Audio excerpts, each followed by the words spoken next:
What is going on, guys? Today on Iceberg TV, we have a couple of really cool things I want to go over with you. The first of which is being that Brodie put in his first PDGA sanctioned round. It looks like he got into a 6-week series. He just played one of the, weekly rounds. And it was at one of Paul McBeth's courses in Huntington Beach that he likes to play. So this video that Brodie uploaded is basically him playing the round, and there was Jeff Korns, Fry, and McBeth doing commentary on the round. It actually looked like it was a course with some tricky holes, this being one of them. He lands it right on the ledge here, and bang, makes the putt. He actually birdied the first 4 holes, and the first 4 holes look really tricky, especially this one. This one looked pretty hard. So it looks like a real tight gap, and then you have to get like a late turn. And I don't know about you guys, but for me, one of the hardest shots to throw is like that late hyzer flip. So it hyzer flips and then goes right at the very end of the flight. And then he also got a friendly roll on there as well. So he wound up on top of this hill. Paul McBeth is behind the camera getting these sweet angles. And Brodie knows that Paul McBeth is at a sweet angle, so he lines up the putt and splashes it. So that was really good. And then this next hole is another one of those little turnover shots. Again, you sort of want to put it up the gap and then let it fade hard right at the end. He's throwing a Discraft Meteor on a lot of these. That Meteor really likes to get over. Puts a lot of speed on it to get some action down that hill. And it's going to put him in opportunity for just a quick tap-in birdie. It looks like he's still using that orange Roach. Roach is a really good putter. And then the round sort of kind of went downhill from there, but he still shot really well. He picked up a couple more birdies, had a few rough shots, and he sort of fell apart at the end, and he said that was because they were just playing way too much disc golf, and he was getting pretty tired towards the end. They had like a putting tournament that same day and played 18 holes earlier that day. So yeah, now we kind of look at what's going on. This is, there's Brodie right here. So this is, yeah, in this round, he's only jumped into the one round, and he shot 931 rated. So if he was to get a rating right now, this is unofficial, but it's probably going to be at least somewhere around here.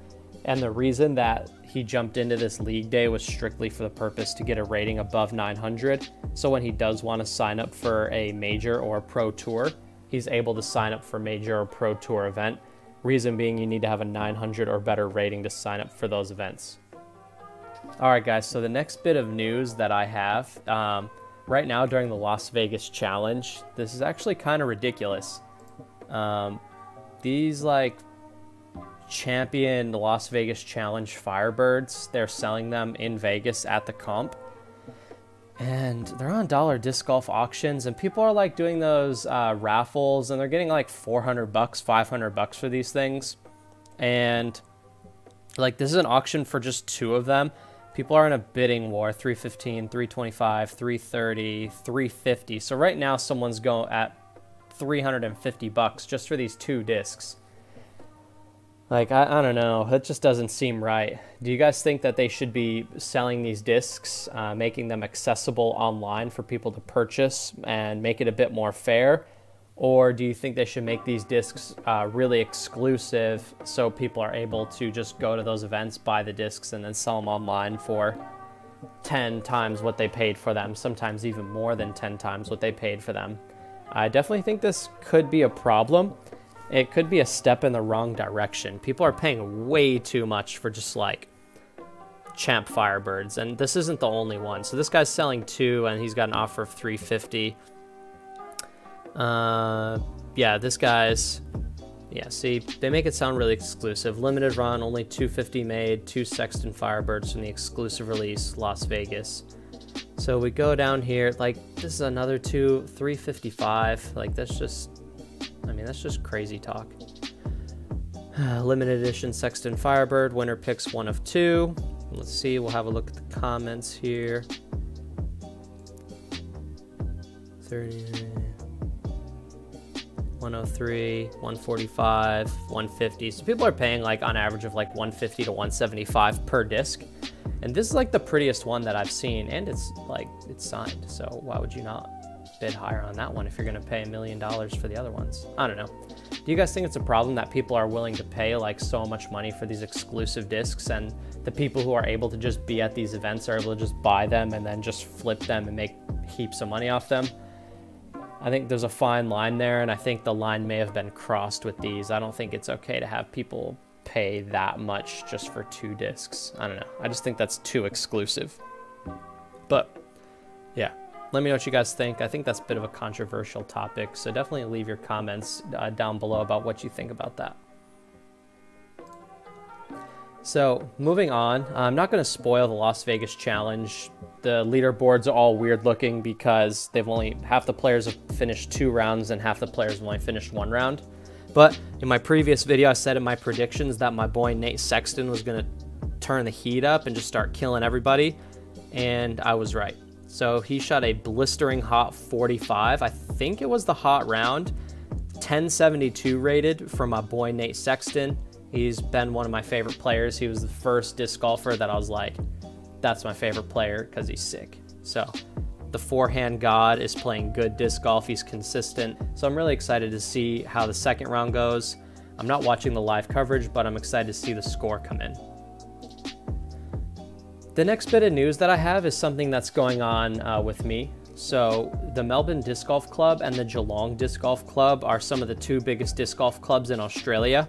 We're divided by what's called the Westgate Bridge. We're about an hour and 20 minutes apart from one another, give or take. And they used to do an annual event. It hasn't been as annual as it needs to be, but now we're doing it again this year, and I was selected to be on Team Melbourne. So I'll be representing Melbourne, and this is the team that we have. This is my excellent face right here. They took all of our faces, what we look like while we're throwing, and it looks like a really intense throw, but I was just flicking an upshot berg, so I don't know how I looked like that during that picture. But anyway, the Melbourne Disc Golf Club put this post up, and I thought this was a really cool post just to kind of showcase the players that we have a bit. And basically this is a match play tournament where we'll be matching up against players from the other team, basically trying to get a cumulative score higher than the other teams. So it's the Westgate Cup match play tournament. If you guys are interested in a follow-up, leave that in the comment section down below. How the ratings stack up right now. I'm on Team Melbourne, and then Team Geelong. They have an average higher rating than us, but we definitely have some dark horse players, myself being included on that list.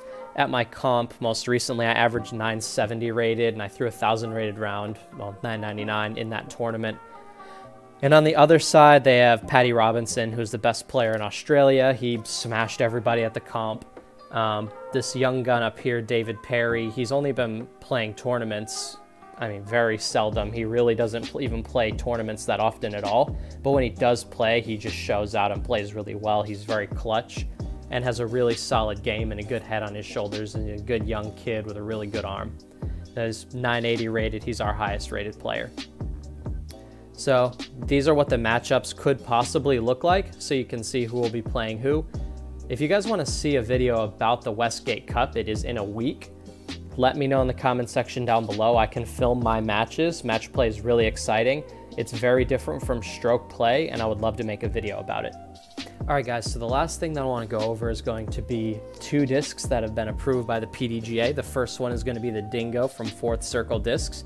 This is going to be an overstable mid-range that's going to put you somewhere between a Justice and a Buzz OS. It looks like it's going to be really comfortable in the hand, flat top, and stable enough to handle a powerful arm, and then also stable enough to be used as a sidearm disc as well. This will be the second disc in the Fourth Circle Discs lineup. Their first disc was called the Taipan, very overstable driver. I look forward to seeing more from Fourth Circle Discs, and I hope to do a review on this disc when it does get released.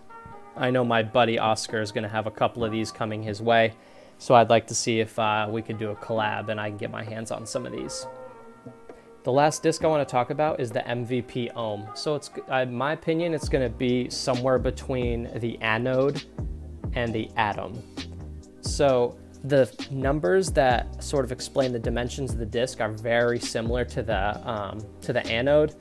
So it's basically going to be just a retooled anode that's going to be a bit more comfortable in the hand. I'm not sure how the flight is going to differ because the numbers are so similar, but it seems like they just took the anode and made it a bit more comfortable in the hand. If you compare the diameter, the height, the rim depth, the rim thickness, there's very minute differences, like 0.1 centimeter in either direction for all of these measurements. So it's going to be very similar to the anode. So if you like the anode, you're going to really like the ohm. And that's going to do it for today's episode of Iceberg TV. If you have any questions or comments, leave it in the comment section down below. I appreciate you watching, and have a good one. Water can flow, how it can crash. Be water, my friend. Ah.